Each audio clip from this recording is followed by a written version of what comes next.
Planète SIG a installé son plateau sur SIG 2011, la conférence francophone des utilisateurs d'Esri, donc ici au Palais des Congrès de Versailles. Je suis avec Frédéric Payetaille, bonjour. Bonjour. Vous êtes directeur général de Grafland. Alors très rapidement, pouvez-vous nous dire qui est Grafland ? Grafland, c'est une société aujourd'hui qui vient de fêter ses 20 ans, créée à Lyon, siège social à Lyon, avec une agence à Paris, et un développement en fait depuis maintenant 20 ans sur 4 domaines d'activité. Historiquement, la CAO, l'infrastructure, génie civil. Puis, on a développé une activité dans le domaine de la jet technique. Et nous sommes arrivés dans le domaine du CIG depuis maintenant 2003 en tant que partenaire Esri. Et quels sont les clients de Grafland ? Les clients de Grafland, ce sont en règle générale des grands comptes dans le domaine de la construction, du BTP.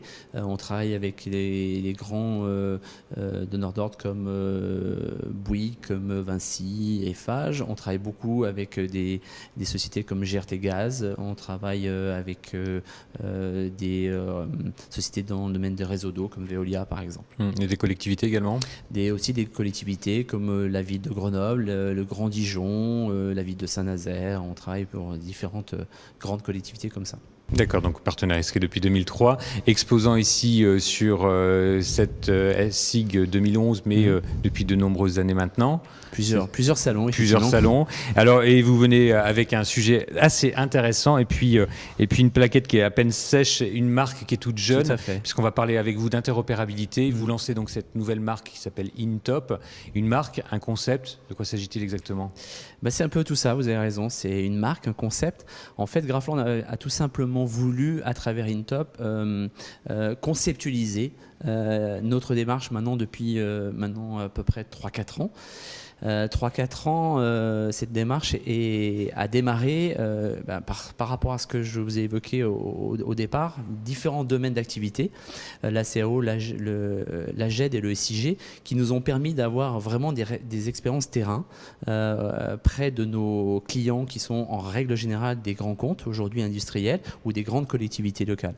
Et on s'est aperçu à travers ces différents projets que l'on a menés depuis plusieurs années, qu'il était maintenant de plus en plus important de pouvoir effectivement échanger dans les meilleures conditions. Donc InTop, c'est une façon d'imaginer ces échanges, cette interopérabilité comme on dit, entre ces mondes, mais aussi avec beaucoup de satellites, d'un système d'information en règle générale, où on peut trouver beaucoup de satellites comme les processus, les standards, les méthodes, les normes qui vont entourer les solutions plus techniques, verticales comme le SIG, la CAO ou la GED.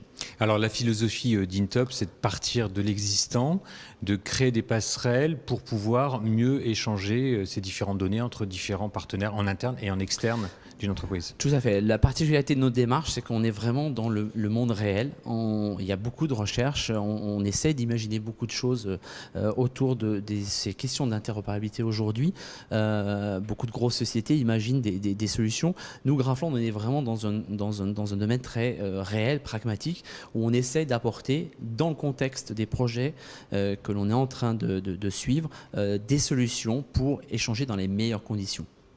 Ça peut aller jusqu'où en fait ? Donc vous parlez des univers du BTP, vous parlez des univers de la géomatique du SIG, ça peut aller jusqu'à la gestion d'entreprise. Quelles sont les frontières de l'interopérabilité ? Alors par définition, et notre plaquette le montre, l'interopérabilité n'a pas de frontières. C'est un monde très très vaste, c'est un univers. Par contre, évidemment, Grafland, compte tenu de notre taille et nos niveaux de connaissance, nous avons nos propres frontières. Donc nous, notre focus, il est vraiment positionné au niveau des projets. Et quand on est sur des projets relativement importants, il peut de ce fait avoir des débordements au niveau évidemment des sociétés. Mais notre rayon d'action aujourd'hui est plus centré autour des projets. D'accord. Alors justement, en fait, cette démarche vient des besoins des clients, des attentes des clients. Déjà, quels sont les principaux besoins que vous avez réussi à identifier par rapport à ça ? Alors effectivement, notre démarche est vraiment liée à l'écoute. Donc on arrive à déjà échanger avec nos clients et déjà de comprendre les problématiques qui sont en jeu. Donc ça, c'est la première chose évidemment à faire. Une fois que cette problématique a été clairement exposée, on essaye de trouver avec comme on a dit, les outils qui sont disponibles aujourd'hui laissent les possibilités de résoudre ces cas. Beaucoup de cas sont déjà... on peut résoudre beaucoup de cas à partir tout simplement d'une méthode, d'un processus, et non pas forcément d'acheter des solutions ou des produits ou trouver à développer des solutions complexes. On peut très bien, à base justement de méthodes de réflexion, déjà trouver des axes d'amélioration. Si on veut être concret, est-ce que vous avez comme ça en tête un exemple d'un binôme ? Oui, l'exemple le plus fréquent, c'est qu'aujourd'hui, dans ces grands projets, on part toujours on part à partir des outils CAO de conception, et les outils CAO demandent une certaine rigueur. Donc, beaucoup de bureaux d'études savent ça depuis des années. Mais cette rigueur, il faut qu'elle soit aussi,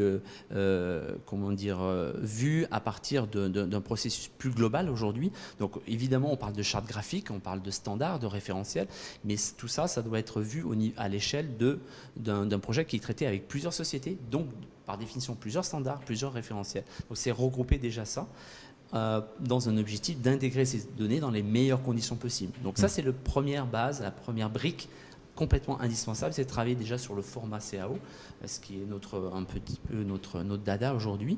Et à partir de ce moment-là, imaginez de monter d'étape en étape. Quel outil vous utilisez, en fait, quelle méthodologie vous utilisez justement pour créer ces passerelles ? Alors, un des outils clés, on va dire, central de notre démarche, on utilise les solutions de la société Safe, et le produit s'appelle FME. Donc, en fait, FME, pour juste donner une idée, c'est une super boîte à outils capable de nous donner tous les moyens disponibles pour travailler sur ce qu'on appelle des workbench, donc la capacité de faire des transformers pour partir d'un format A et arriver à un format B. Donc ça, c'est un outil qu'on utilise tous les jours chez Grapheland. D'accord, merci Frédéric Payetaille de vos explications. Donc bon vent à INTOP, bonne fin de conférence. Merci aussi à vous. SIG 2011. Merci, au revoir. Merci de votre attention, à bientôt.